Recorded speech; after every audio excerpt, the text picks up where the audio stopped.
everybody, welcome back to my channel, sushidragonmaster, and today I'm going to do my February wrap-up. So, in February I read 5 books. There were 7 on my TBR. I think 4 of the ones in my TBR I actually ended up reading.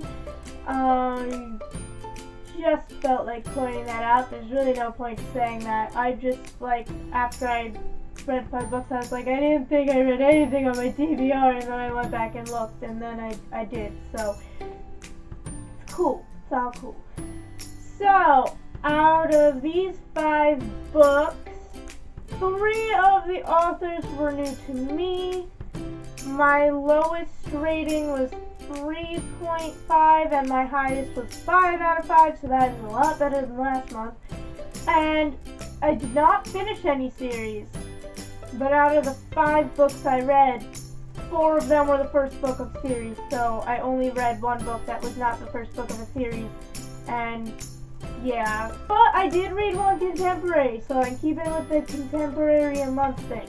So now, let's get into the books. So, the first book I read was The Diamond of Drury Lane by Julia Golding. This is the first book in, I believe it's called the Cat Royal series. I could be wrong, but I think that's what it's called. And this was a reread, and it was also my pick for the Sushi Dragon Reading Challenge.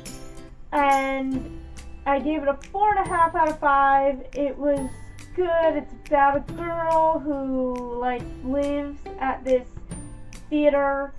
And then, there's this whole mystery, and, well, it's not really a mystery, but I don't know how to explain it. It's cool. It's historical fiction. It's in England in, the 1700s, the mid to late 1700s, somewhere around there. It's really cool. Then the next book I read was A List of Cages by Robin Rowe. I gave this a 5 out of 5. This was the contemporary I read this month, or last month. This is March. This book, normally for me, when I read a contemporary, I'm like, oh cool, that was fun, 3 out of 5, or occasionally 4 out of 5, but hardly ever do I give a contemporary a 5 out of 5.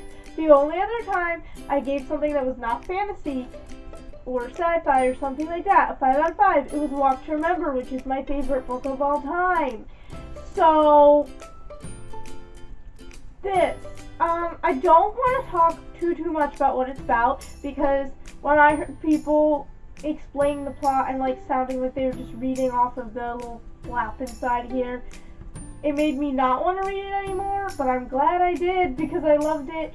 This is about a boy named Julian who is living with his uncle, and he used to live with a foster family, and he just, he's in high school now, and he meets his foster brother again. That sounds, I mean, that makes sense in my head, but I feel like it's coming across as not what I'm trying to say, but I hope you guys understand. And his foster brother tries to befriend him again, and I cried at least 3 times. It was so good. I loved this so much. Then the next book I read was Caraval by Stephanie Garber. I read this because Biblio Squad, it was the book that they picked, and I wanted to read it too, because I want to watch the live show and discuss life in comments. I don't even know what I'm saying anymore. I'm a weird person, okay? So, I believe this is the first book of a duology. I gave it a 3.5 out of 5. It was a cool concept, and Caraval was cool, but I feel like the ending kind of ruined it for me.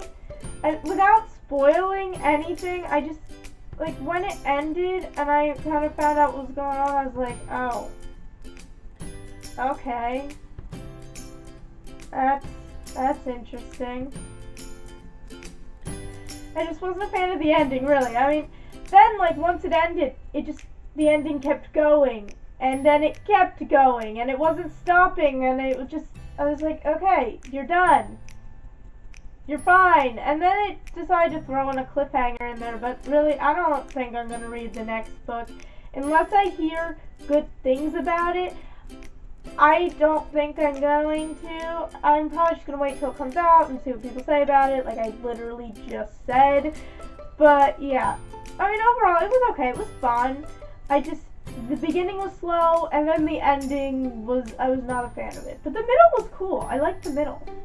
Then I read something extremely awesome, and that is Wires and Nerves by Marissa Meyer. This is a graphic novel that takes place after winter, but before the last novella in Stars Above. And I love this so much. I did not think I was going to like it that much.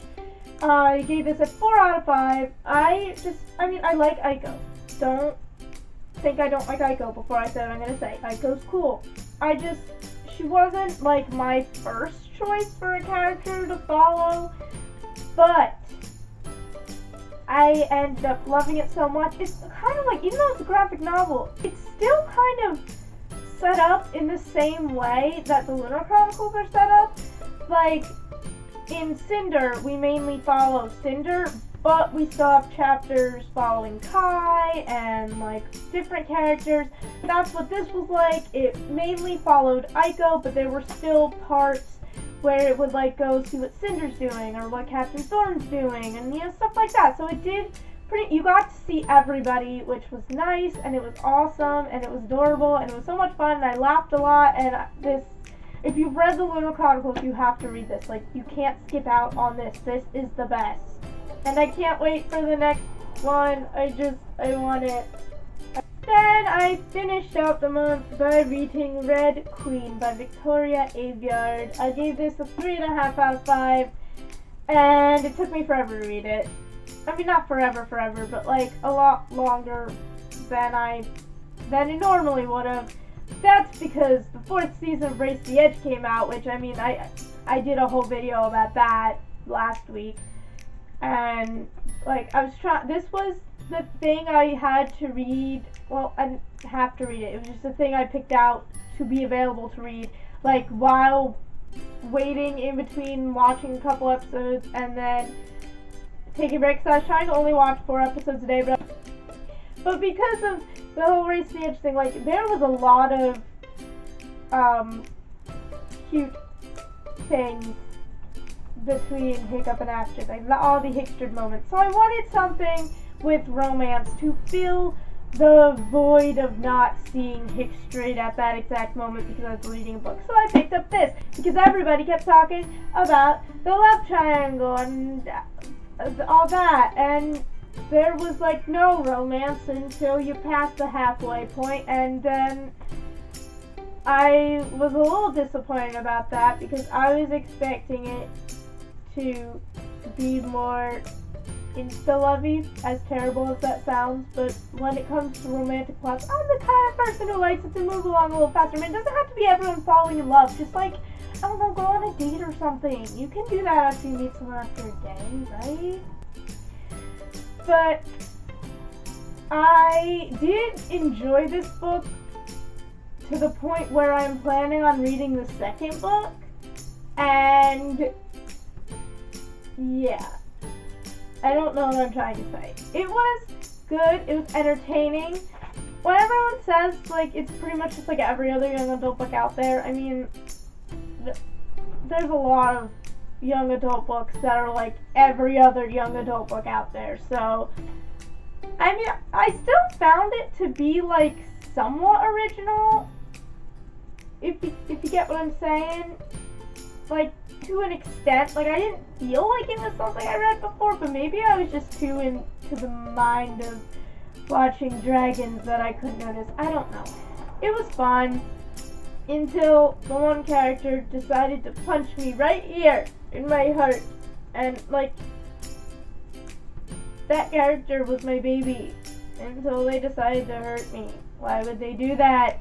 So, those were all the books I read in February. This video is taking longer than expected, so I'm going to put my TBR in a separate video, but they're both going to come out same day, I think. I don't know. Maybe they'll come out one day next to each other, something like that. But comment down below and let me know what books you read in February, or if you read any of the books that I read and what you thought of them. Don't forget to subscribe so you can see what I'm reading next month, and I will see you guys next time.